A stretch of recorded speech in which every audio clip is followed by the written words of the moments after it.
And my friends and I, we love to travel. And on one of our trips to Japan, we came across something similar to this. And we said we had to bring it back to New York. So in Japan, they actually don't have the ice cream on top.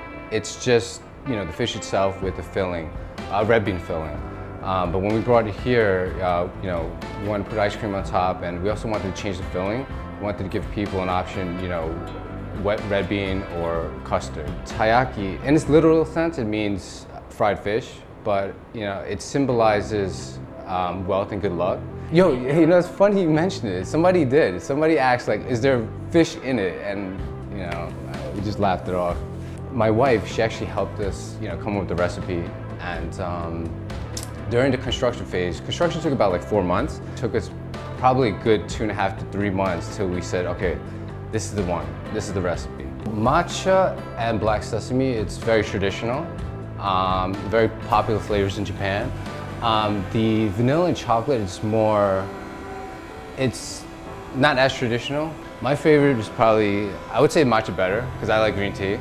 And it's green tea ice cream and with the red bean filling. We'll get people from like Australia, New Zealand, like even Japan. Social media had a really big impact.